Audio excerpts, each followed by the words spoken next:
네, 두 번째 작전명 파월의 파워입니다. 이번 주에도 FOMC가 있었던 만큼 금리 관련해서도 이야기를 나눠봐야 될 것 같은데요. 먼저 송가람 매니저님, 지금 현재 시장에서는 어떻게 분석하고 있습니까? 6월 달 금리 인하 가능성이 몇 퍼센트 정도죠? 지금은 금리 인하 가능성 상당히 높게 보고 있죠. 그리고 금리 인하 가능성도 높게 보고 있고 그 외에도 또 한 가지 금리 인하의 횟수를 상당히 긍정적으로 보고 있다라고 보고 있습니다. 뭐 예전에 파월 의장이 매파적인 발언을 했을 때는 연내 금리 인하를 뭐 최소하지 않겠느냐, 하지 않거나 1회 정도 하지 않겠느냐라는 의견이 많았는데요. 지금은 시장 자체에서 금리 인하 가능성을 2회에서 많게는 3회까지도 보고 있는 상황이다라고 볼 수가 있습니다. 지금은 뭐 금리 하락에 따라서 시장의 GDP 성장률을 어느 정도 예상을 하고 있다라는 점. 그 점에 있어서 FOMC에서도 파월 의장 자체가 비둘기파적인 발언을 했기 때문에 이 점에 있어서 금리 인하는 어느 정도 긍정적으로 바라보고 있다라는 점. 그리고 그 외에도 이런 스위스 은행이라든지 일본 BOJ의 흐름, 이런 기축통화, 다른 기축통화 국가들의 흐름까지 함께 살펴본다면 전 세계적으로 지금은 어느 정도 긍정적으로 바라보고 있다라고 볼 수가 있습니다. 네. 이렇게 경제 상황이 어느 정도 좋아진다라고 본다면 금리 공동에 영향을 줄 수밖에 없겠는데요. 지금 상황에서는 금리가 상승하고 물가가 높아지면 이런 부동산과 전기차 시장 상당히 부담이 많았죠. 그렇기 때문에 지금의 상황에서 전기차, 뭐 2차 전지 주들 그리고 대표적인 원통형 배터리 종목들 대형주들이 고전을 면치 못했던 측면이 있습니다. 하지만 이런 금리가 어느 정도 좋은 흐름이 나온다라고 했을 때는 네. 이런 부동산과 전기차 부분 다시 좋은 흐름이 나올 수 있겠다라는 부분을 말씀을 드리겠고요. 이런 반면에 지금 이런 흐름에 대해서 좋은 흐름이 나왔던 섹터를 살펴본다라고 한다면 뭐 고금리가 나온다라고 했을 때는 당연하게 카드 회사나 은행 회사들 볼 수가 있겠죠. 뭐 예로는 중소형주들 중에서는 제주은행이 아주 강한 상승 흐름이 나왔습니다. 이런 긍정적인 영향이 나왔지만 이렇게 흐름이 역전이 된다라고 했을 때는 이런 섹터 자체를 우리가 조금은 주의를 해봐야 되지 않나라는 점을 말씀을 드리겠고요. 그래서 이런 인플레이션에 대한 부분, 금리에 대한 부분, 이전의 흐름 살펴보면서 지금의 흐름 자체가 전매표에 의해서 일정한 흐름이 나오겠지만 여기에서 다시 좋은 흐름이 나올 것으로 예상되는 흐름을 체크를 해보시면서 여기에서 우리가 어떤 섹터를 봐야 되는지 함께 체크를 해보시길 바라겠습니다. 알겠습니다. 방금 금리 인하와 관련해서 계속해서 인플레까지 엮어서 말씀을 해주셨는데요. 김장일 본부장님, 네. 사실 지금 시장에서는 근원 PC 물가지수 전망이 상향 조정되고 있지 않습니까? 네, 그렇죠. 그러면 5월 달 FOMC에 어떤 영향을 주게 될까요? 5월 1일 네. 말씀하신 거죠. 이번 달 거 다음 주 나오는 2.6인지 그건 크게 중요할 것 같지 않고요. 왜냐면 앞전에 CPI하고 PPI 나왔기 때문에 네. 약간 이례적으로 계속적으로 약간 높게 나와서 실망을 할 법한데 결국은 금리는 영향을 안 준다. 네. 이건 일시적인 것 같다. 이런 식으로 얘기를 했기 때문에 어. PC가 엄청나게 이게 튀지 않으면은 네. 무시할 것 같아요. 아. 근데 이제 문제는 3월 데이터가 나오는 4월에는 좀 어텐션을 하겠죠. 5월 1일 하기 전에. 그래서 여전히 보수적인 부분을 봤을 때는 그런 거 봐야 된다라고 여전히 금리 이 인플레 CPI가 중요하다 느끼는데 일단은 그 다음 달은 다음 달 지켜보는 거고 네. 일단 안정화 시켜놨기 때문에 달러화 가치만 뭐 특별히 뭐 튀지만 않으면은 그다음에 유가가 다시 튀지만 않으면 전쟁도 관련되고 네. 그럼 한국 시장에는 부담은 많이 사라진 건 분명하다라고 보여져서 PC 넘버는 4월 말에 나오는 3월 달이 3월 달치가 4월 말에 나오잖아요. 네네. 그때까지 아직 한 달 남았으니까 좀 편히 가도 되지 않을까 생각합니다. 알겠습니다. 그럼 아직까지는 좀 긍정적인 시각을 유지하고 계신 것 같은데 그럼 일본 시장도 잠깐 짚어볼까요? 이번에 일본 중앙은행이 17년 만에 마이너스 금리를 종료했습니다. 근데 시장에서는 10월까지 단기 정책 금리가 추가적으로 인상할 것이다 라는 이야기가 우세적이다라고 하더라고요. 네네. 10월 달에 지금 금리 올리고 10월 달에나 가서나 올린다. 그 10월 달 가서나 빨리 올리지 네네. 않는다는 거고 국채는 산다는 거잖아요. 네.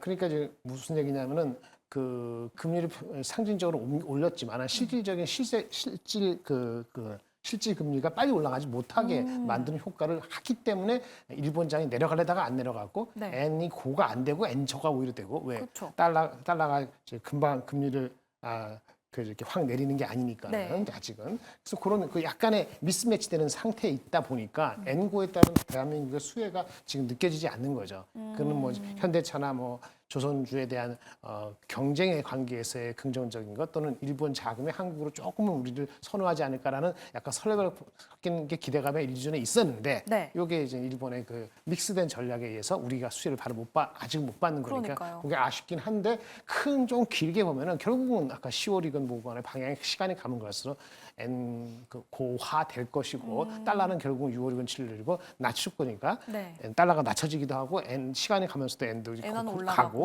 그럼 결국은 한국에 좋죠. 근데 이슈는 뭐냐면 실적이 우리나라 자체가 실적이 계속 잘 나와야 되는 거잖아요. 네. 근데 한국 전체 마켓에서의 자금 플로우는 좋아진다라고 보고 그걸 보고 또 미리 선행적으로 투자하는 사람들이 있게 되면은 주식장은 미리 오르는 거죠. 아, 그럼 지금 외국인 투자자들이 들어오는 게 그런 영향이 조금 있을까요? 있죠. 당연히 있고 그런 걸 바라보는 기관 투자가 중에서도 단타하시지 않고 좀 길게 보시는 분은 그런 롱 포지션에 대한 가능성을 보고 아마 대형주를 좀 언더했기 때문에 좀 채워넣는 방향으로 갈 가능성이 있어요. 장중에 좀 빠지더라도 네. 아마 그런 판단이 조금 더 주류가 이루지 않겠냐. 제가 약간 긍정적인 낙관적인 건데 그런 패턴으로 가다가 실적이 실망하면 내려가겠지만 그렇지 네. 않으면 이런 패턴을 가져갈 것으로 저는 바라보고 있습니다. 네, 만약에 우리나라 기업들 실적이 잘 받쳐준다면 거기에다가 미국이 금리 인하를 하면서 달러가 조금 떨어지고 일본 쪽에서는 금리 인상을 하면서 엔고 현상이 발현됐을 때 우리나라 증시에는 오히려 긍정적인 영향을 미칠 수 있다라는 이야기를 들어봤습니다. 그럼 송가람 매니저님, 지금 또 스위스 중앙은행이 서프라이즈성 금리 인하를 했습니다. 그래서 ECB도 머지않아 좀 금리 인하하지 않을까라는 기대가 올라가고 있는 상황인 것 같은데 전반적으로 그럼 글로벌적으로 경제가 괜찮아진다고 봐야 됩니까? 이 부분에 있어서는 스위스 은행도 기축통화 중에 하나죠. 이 SMB가 어느 정도 금리를 인하에 대한 스탠스를 가지고 가고 있다라는 점에서는 굉장히 긍정적이다라고 볼 수가 있겠습니다. 스위스 프랑도 달러화 지수를 구성하는 기축통화 중에 하나이기 때문에 이런 기축통화를 구성하고 있는 국가들에서 어떤 대응을 하고 있는지 여부가 세계 경기를 우리가 볼 수 있는 지표 중에 하나가 될 수 있다라는 점을 볼 수가 있겠습니다. 하지만 여기에서는 우리가 매우 긍정적으로 보는 점은 6월까지는 이 스위스은행 같은 경우에도 큰 변동 없이 금리를 유지하지 않겠느냐라는 전망에서 나온 발표이기 때문에 굉장히 긍정적으로 보고 있는 측면이다라고 볼 수가 있겠죠. 여기에서 우리가 볼 점은 지금은 두 가지를 함께 봐야 된다라는 점을 말씀을 드리겠습니다. 바로 인플레이션 부분과 금리 이 두 가지를 함께 봐야 된다라고 할 수가 있을 텐데요. 이전에 이런 흐름이 나왔을 때 어떤 흐름이 나왔느냐, 미국에서 FOMC 이후에 어떤 흐름이 나왔느냐 전례를 한번 살펴볼 필요가 있을 텐데요. 이런 연준에서는 금리 결정 같은 경우에는 여기에서 나왔지만 그 외에도 일본의 금리 같은 경우에도 이 발표 이후에 크게 영향을 생각보다 미치지는 않았다라고 볼 수가 있습니다. 지금 이런 경기 상황, 전체적인 경기 상황 자체를 이런 통화 자체적인 물량보다 중요시 여긴다라고 볼 수가 있을 텐데요. 그렇다면 지금의 상황에서는 어떤 것들을 봐야 되냐라고 했을 때는 지금 기업 실적들의 발표를 앞두고 있죠. 네. 기업 실적들이 얼마나 잘 나오는지 여부, 그리고 소비 지표 꾸준히 나오고 있죠. 그 외에 고용 지표 이런 부분들이 얼마나 잘 나오는지 여부가 지금의 증시의 흐름을 견인할 수 있지 않을까. 라는 점으로 보이고요. 그래서 이런 유가 상승 부분도 함께 체크를 해봐야 할 텐데 유가 상승이 계속 된다라고 한다면 CPI가 점진적으로 상승하는 흐름이 나올 수밖에 없겠죠. 네. 이런 유가 상승 부분에 있어서는 지금의 이런 지정학적 리스크, 홍해 부분이라든지 다양한 이 부분에 있어서 아직까지 리스크가 해소되지 않은 부분이 있기 때문에 이 점도 함께 체크를 해봐야 된다라는 점 말씀을 드리겠고요. 그렇다면 우리 증시, 우리 시장에서 어떻게 접근을 해야 되느냐라는 점이 가장 중요하겠죠. 이 점에 있어서는 우리 증시 앞서서 말씀드렸던 것처럼 섹터를 봐야 된다라는 점 말씀을 드렸습니다. 증시는 어느 정도 유가의 흐름 그리고 금리 이런 흐름들을 함께 가져가게 되겠지만 경기 상황, 경제 상황에 따라서 지금 단기적으로는 은행주들 좋은 흐름이 나왔죠. 이런 은행주들, 소비재주들, 자동차 관련주들 이런 흐름에 직접적으로 영향을 받는 섹터들은 우리가 보유하고 계신 분들은 주목을 해볼 필요가 있다라는 네. 점 말씀을 드리겠고요. 이런 원자재 곡물 산업 이 부분도 유가 함께 출렁일 수 있다라는 부분에 있어서는 이 부분은 이슈 이후에 지금 대부분 바닥권에 있기 때문에 이 바닥권에서 보고 있는 섹터가 계신다면 이 섹터들도 한번 바닥권에서 노려볼 수 있겠다라는 점 말씀을 드리겠고 네. 이런 부분에 있어서 지금 안 오른 섹터들 여기에서 안 오른 섹터들 중에서도 이 부분 한번 체크를 해보실 필요가 있다 말씀을 드리겠는데 유가 외에도 다른 원자재들 아직까지 흐름이 나오지 않았던 원자재들이 다시 한번 슈팅이 나올 수 있겠다라는 점 말씀드리겠고 은행주나 보험주 이런 저 PBR 중에서도 어느 정도 고점으로 올라온 섹터들은 주의를 해보아야 하는 시기다라는 점 말씀을 드리겠습니다. 그러면 구리 어때요? 구리. 원자재 또 말씀을 해주셨으니까 구리 여쭤보고 싶거든요. 최근에 구리 가격이 튀었잖아요. 네, 구리 가격이 많이 튀었죠. 거기에다 또 이슈도 있었습니다. 네. 구리 스크랩을 중국에서 굉장히 많이 네네. 매입을 했죠. 네. 그래서 지금 어느 정도 이런 산업 상황에 따라서 지금 국가에서 봐야 될 점이 지금 계속해서 미중 분쟁이 계속되고 있다라는 점.